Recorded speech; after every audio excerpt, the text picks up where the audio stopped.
Mexico city के पास एक शांत सी जगह है, सोचिमिल्को। चारों तरफ नहरें, काई जमे पानी में तैरती नौकाएं और बीच में एक छोटा सा टापू। लेकिन ये कोई आम टापू नहीं, ये है the island of the dolls. एक ऐसा द्वीप जहां सैकड़ों गुड़ियां पेड़ों से लटकी हुई है, टूटी हुई, जली हुई, और उनकी आंखें खाली, जैसे आपकी आत्मा में झांक रही हो। कहानी शुरू होती है करीब 1950 के दशक में।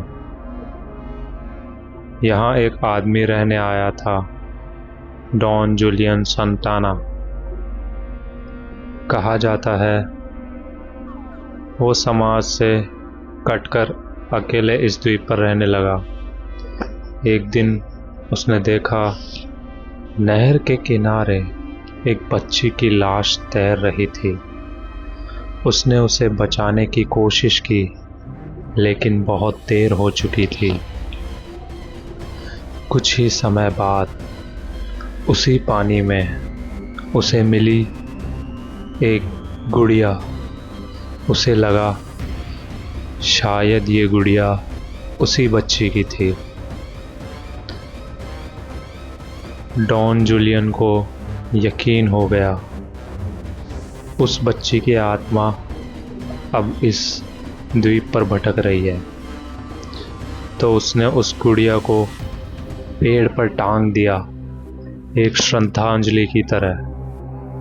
लेकिन सब कुछ वहीं नहीं रुका। उसे अजीब आवाज़ें सुनाई देने लगी। रात को किसी के चलने की आहट,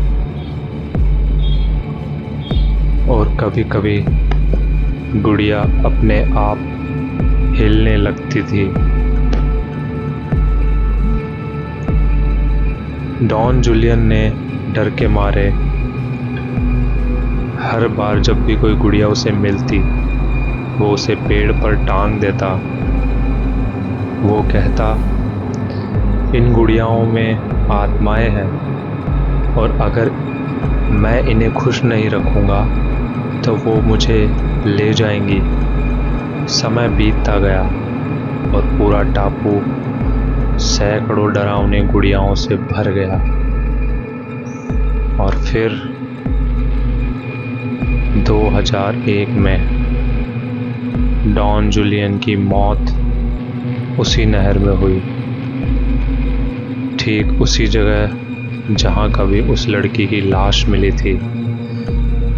कुछ लोग कहते हैं गुड़ियाएं उसे ले गई, और कुछ कहते हैं वो खुद पागल हो गया था।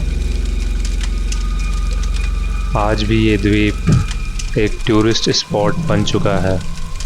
लोग आते हैं, फ़ोटो लेते हैं, और कुछ वापस लौट कर नहीं आते।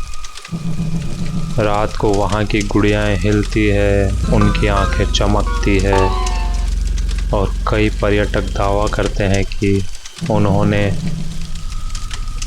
बच्चों की आवाज़ें सुनी है। क्या ये सिर्फ काल्पनिक डर है, या फिर सचमुच गुड़ियाओं का श्राप आज भी जीवित है? अगर आप भी सोचिमिल्को जाएं तो उस द्वीप पर मत जाना, क्योंकि वहाँ की कोई गुड़िया हो सकता है आपका इंतज़ार कर रही हो।